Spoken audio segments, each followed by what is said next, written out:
Mapagpalang gabi o blessed evening po sa ating lahat. Narito lang po ang inyong lingkod na si Len para po sa ating daily sharing na ating devotion. Bago na lang po ulit tayo nakagawa. And thanks God because today is Sunday. Tayo po ay nakasama ang family ng Hills of Glory sa ating pagsisimula. So, we thank God for the wonderful message na ibinahagi sa atin si Shane na tungkol sa story ng Shunammite woman. Ayan, kung ano yung mga blessings na nakamit niya dahil sa kanyang generosity at pagpatuloy ng lingkod ng Diyos na si Prophet Elijah sa kanyang tahanan. So, I do hope and pray that everyone is doing well and okay and always blessed sa bawat araw ng ating buhay. And bagamat tayo ay merong panibagong sitwasyon kung saan ang ating alagang aso ay nagbalik na naman sa kanyang naging sakit mula ng August. So, kailangan natin siyang bantayan at tingnan kung ano yung mga mangyayari pa sa kanya. So, para mababalik na naman sa panghina yung kanyang mga buto at paa o kalamnan. Kaya, ayan, kailangan ko siyang bantayan at tingnan kasi na siya ay naiihina sa kanyang hindi ba niya nakukontrol ng kanyang pag-ihi. So, bago tayo tumakos sa ating share ng devotion video, huwag po natin kakalimutan ang manalangin at magpasalamat sa ating Panginoon. So, let us pray. Ang namin Diyos na magpagala sa pinupuri at pinasasalamatan ka po namin sa araw na ito, Panginoon, at sa bawat araw ng aming buhay. Salamat sa buhay, kalakasan at hininga na palaging ipinagkakaloob sa aming Panginoon. Bagamat hindi kami karapat-dapat, ngunit kami ay inyong pinili, Panginoon. Salamat po sa promotion, provision, protection, Panginoon, guidance, and godly wisdom na ipinagkakaloob niyo, lalo higit sa salvation, Panginoon, na maaari namin maibahagi sa bawat tao, Panginoon. I pray also, Lord God, na sa gagawin namin laging pag-aaral na ito, Panginoon, na kayo ang mataas at mapupurihan, and let the glory alone be unto you, Panginoon. Hindi po ang aming sariling kakayahan o karunungan ang malibago, Panginoon, ngunit tanging sa inyo lamang po, Panginoon. Sapagkat kayo ang nagbibigay nito sa amin at kami ay tagatanggap lamang, Panginoon. Kaya marapat lang na ang pasasalamat at papuri ay tanging sa inyo, Panginoon.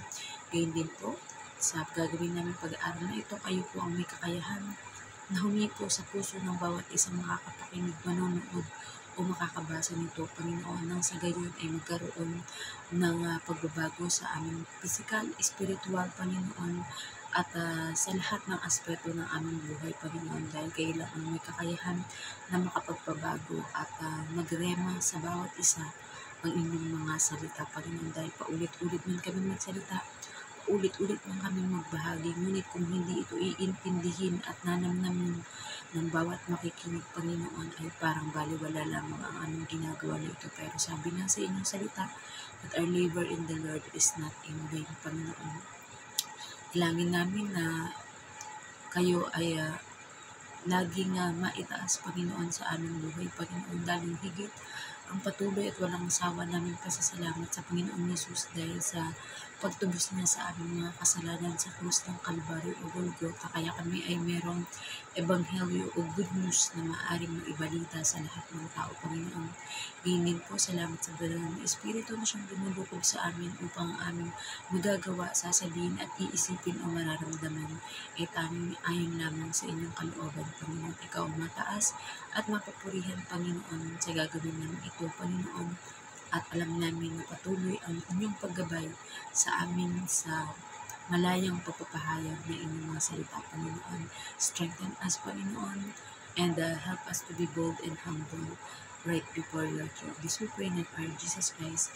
Amen. So, dumako po tayo sa Lucas 23:21. Ngunit sumigaw ang mga tao, "Ipako siya sa krus, ipako siya sa krus." Message at ang sigaw daw ng mga tao na hatol sa Panginoon ay ipako siya sa krus. Application: napakadali para sa mga tao na hatulan ang Panginoon kahit hindi naman malinaw sa kanila kung ano ang kasalanan nito. Ganyan ang tao. Mabilis mangusga sa kapwa kahit hindi pa niya ito gaanong kilala. Hindi nila alam na napakabigat na parusa ang isinisigaw nila. Kung naroon siguro tayo at nabasa na natin ang Biblia, ay baka ipaglaban din natin ang Panginoon. Pero niloob ng Diyos na mangyari noon. para may mga maging saksi at para may mabasa o maunawaan tayo ngayon. Pansin niyo ba na ang Biblia lang ang tanging libro na hindi naluluma? Ito ay laging may fresh revelation bawat pagbasa mo. At parang nai-imagine mo na parang nandun ka din sa eksena at sitwasyon. Ito rin ang libro na nasalin o na-translate sa iba't ibang lingwahe na maiintindihan natin. So, purihin ang pagkabasa ng mabuting balita ng ating Panginoon. Diba? So, yun na nga. Alam niyo naman sa ating mundo ay napakaraming crowd. Kagaya ngayon sa nakita natin na naging balita na nagkaroon ng rally or pagsasama-sama ng gathering ng maraming tao para isakdal ang ating namumuno sa ating bansa. At syempre, yung mga related about sa sikat na tungkol sa flood control dahil alam naman natin yung naging sobrang bad effect nitong nangyari na typhoon, na sunod-sunod super typhoon sa ating bansa, di ba? Na kung saan ay maraming nasalanta, maraming nawalan ng buhay o namatay dahil sa kapabayaan ng mga namumuno sa ating bansa at ibinubulsa o kinukorap ang mga kaban ng ating bayan, di ba? So, kung atin ding i-relate sa kwentong ito na ating binasa or ating pinagbubulay-bulayan na sa panahon natin sa ating bansa, meron talagang dahilan dahil meron mga proof and evidence na magsasabi o magtuturo na dapat talagang ikondena o maparusahan kung sino man yung mga related sa nangyaring ito dahil nga marami ang napinsala, di ba? Pero ang ating Panginoong Yesus, para isigaw na ganoon ng crowd, maaaring may iba sa kanila na influensya o na maritesan o na ichismis ng mga tao na ito ganito ang ginawa niya si Jesus, kaya isigaw natin na siya yung maparusahan, siya yung patayin, siya yung ipako sa krus, di ba? Na may iba na parang nakisama na lang, kumbaga nakijoin sa mga kakilala nila, kaibigan, kamag-anak, o kahit sino pa man na sumisigaw. Maaaring ang pasimula ay ilan lamang ang sumisigaw. Ngunit dumami sila dahil nag-joint force, kumbaga, na pagkasunduan at na-influensyahan sila para yun yung isigaw nila, diba? Pero hindi nila naiintindihan na yung greatest parusa na gusto nilang ibigay sa ating Panginoon Jesus hindi naman talaga karapat-dapat para sa ating Panginoon. Siguro kung maiintindihan nila at yun nga, diba, sabi ko sa example, kung naroon tayo, if we can only yung may time machine na pwede tayong lumipat doon sa eksena yun at pwede nating sabihin doon sa bawat crowd na sumisigaw para ipako sa krus ng ating Panginoon na hindi niyo ba alam na yung kasalanan natin, tayo dapat yung nasa ganyang sitwasyon, tayo dapat yung ipinapako sa krus kasi tayo naman yung makasalanan eh. Ang ating Panginoong Yesus, wala siyang kasalanan. Tayo yung makasalanan na dapat napapako. Hindi ba tayo nahihiya sa sarili natin? Diba? Yan yung pwede nating isigaw sa crowd na yun. Hindi ba kayo nahihiya sa sarili mo? O hindi ba kayo nahihiya sa sarili natin na tayo yung dapat sinisigawan ng ating Panginoong Yesus na tayo yung ipako sa krus dahil tayo yung makasalanan. Pero tinanggap niya lahat. Talagang yung lahat ng kasalanan natin, siya na yung magpapasan para hindi tayo mahirapan, para hindi tayo masaktan, para hindi tayo mamatay lahat. Dahil kinreate nga tayo ng Diyos Ama para punuin ang mundo ito to go and multiply. Diba? Tapos yun yung gagawin na iuhusga sa buktong na anak na ating Panginoon. Kung pwede lang natin silang sigawan at sabihan na ang Panginoong Yesus yan, wala yung kasalanan. Tayo yung makasalanan. Tayo yung dapat napuparusahan. So, siguro parang mapapahiya sa sarili nila yung mga tao na yun, diba? Ay, oo nga pala, tayo yung makasalanan, tayo yung dapat mapako sa krus. Bakit nga ba natin sinisigawan o sinisigaw na ang Panginoong Yesus yung mamatay o ipako sa krus, diba? So, pero sabi nga, yun yung kalooban ng Diyos na nangyari. Dahil hindi pa siya nasulat during that time dahil kailangan maganap o mangyari muna bago maisulat yung isang pangyayari, diba? Na maraming iba na pwedeng gumawa ng istorya o kwento. Pero ang mga nangyari sa Biblia ay kahit sa ang anggulo natin tingnan, whether it's historically, it's geologically, diba, ay talagang merong mga fruit na ito ay nangyari at itong mga nababanggit talaga sa Bible ay tunay na mga naging eksena o nangyari. Dahil di ba yun nga, may naging mga witness, ang mga alagad ng ating Panginoon Yesus o yung mga ibang crowd na mga talusunod na ating Panginoon Yesus dahil nakita nila yung naging parusa sa ating Panginoon nang siya ay ipako sa krus at nang siya ay muling mabuhay. Sabi nga, hindi masasabi na talagang tunay na anak ng Diyos ang ating Panginoon Yesus kung hindi siya ang the resurrected Jesus. Kung hindi siya nabuhay na maguli. Dahil ibig sabihin niya yung fruit na napagtagumpayan niya, yung pagtubos sa kasalanan natin lahat. Tapos isa din sa nabanggit natin dito na mapapansin natin, di ba, na ang Bible, kahit ilang years ago na ang nangyari mula na ito yung nasulat ng mga sinaunang mga tao, mga ninuno natin at ang mga prophets and mga lingkod na ating Panginoon o kanyang mga alagad ay hindi ito naluluma. And mapapansin ninyo na talagang nagiging high-tech na rin ang Bible na meron ng iba't ibang version. O ikaw ay Tagalog, ikaw ay Bisaya, ikaw ay English, ikaw ay Hebrew, ikaw ay Greek, ikaw ay kung ano man ang mga lingwahe, French, Chinese, and everything. Ang Bible lamang ang tanging libro na mayroong iba't ibang salin o iba't ibang translation. O, diba? Napaka-amazing talaga ng pinagkaloob o pinigay sa atin ng ating Diyos na Holy Bible or Holy Scripture na kung saan, ayan, sa bawat time na ito, yung pinag-aaralan, kung tutuusin, ang karamihan ng mga book na ito or mga story na ito, ay nabasa na rin natin sa 4 Gospels. Ayan, dahil tinapos natin yung Book of John, Book of Matthew, Book of Mark, at ngayon ang tinatapos natin ay Book of Luke.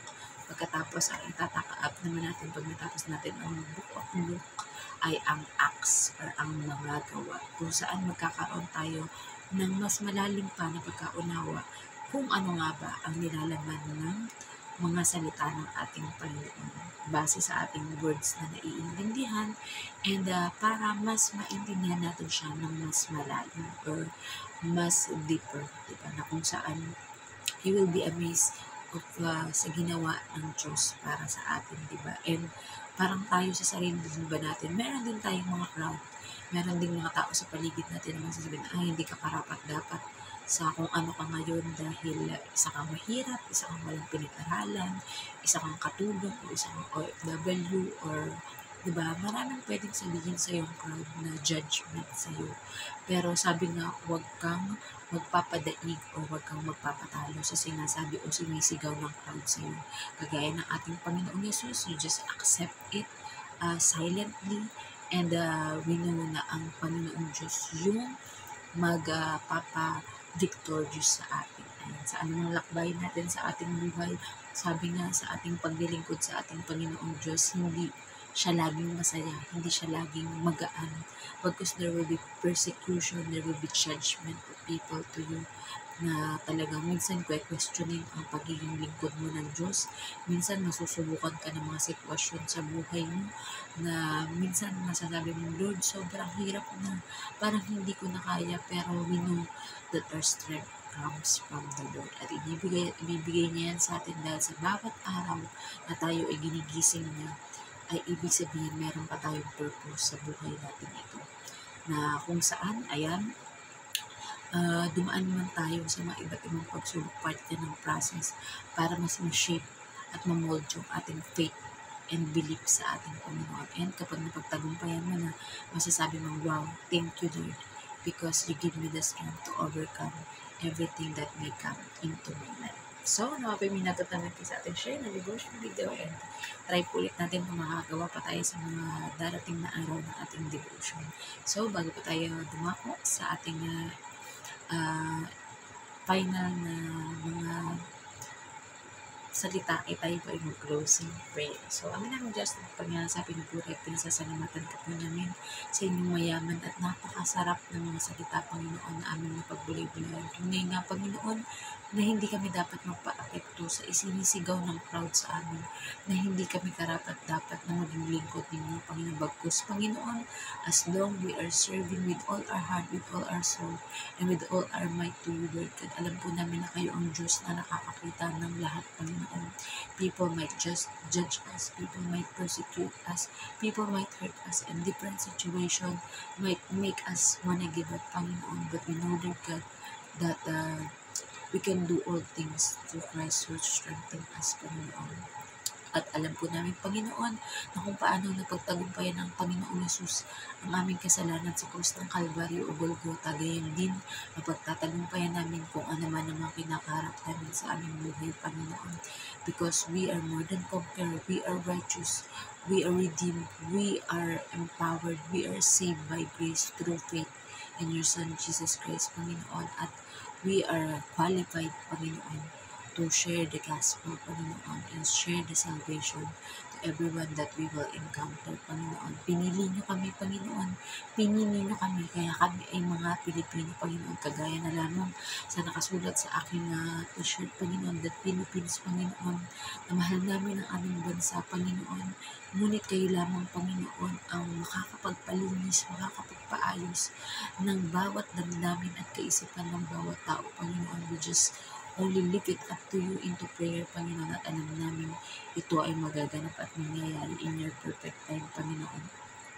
We pray also, Lord God, para sa lahat ng mga tao na dumadanas ng mga financial na problema, Panginoon, that you will restore all the losses, Panginoon, na nangyayari, Panginoon, at makaka-recover, Panginoon, lalo higit ang aming bansa sa kung ano man ang mga pinagdaanan nitong mga typhoon at mga calamity in life, Panginoon. Kung kami man ay nadaya, niloko sa utang o sa mga negosyo o trabaho, Panginoon, alam po namin, Panginoon, na you will bring it back and return it back to us 100-folds of blessings, Panginoon. And we are blessed, Panginoon, dahil kayo ang Diyos na meron kami, Panginoon. And when we have you, Lord God, we had everything that we need, Panginoon. We also pray, Lord God, for all the sick people, Panginoon. Ito man ay malala o hindi, Panginoon, physically, mentally, emotionally, at spiritually, Panginoon.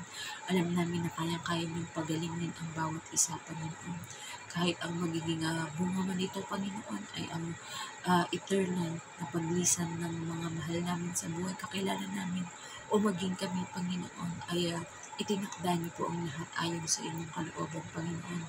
May you give comfort, Panginoon, sa lahat ng mga tao na nawalan ng mga mahal sa buhay at mga kakilala, Panginoon, dahil sa iba't ibang sitwasyon, Panginoon. But we know, Lord God, na hindi niyo po mahayaan ang bawat isa sa amin na hindi magkasama-sama sa inyong kaharian dyan sa langit, Panginoon. I also pray, Lord God, for the pastors, priests, evangelists, prophet, teachers, leaders, Panginoon, mga members, Panginoon, and all the body of Christ, Panginoon, iba't ibang pangalan, iba't ibang denomination, Panginoon, iba't ibang mga samahan, Panginoon, but who is honoring and glorifying you, Lord God, and claiming that your Son, Jesus Christ, is the Lord and Savior and the resurrected God, Panginoon, and your only begotten Son, Panginoon, and those who believe will have everlasting life, Panginoon.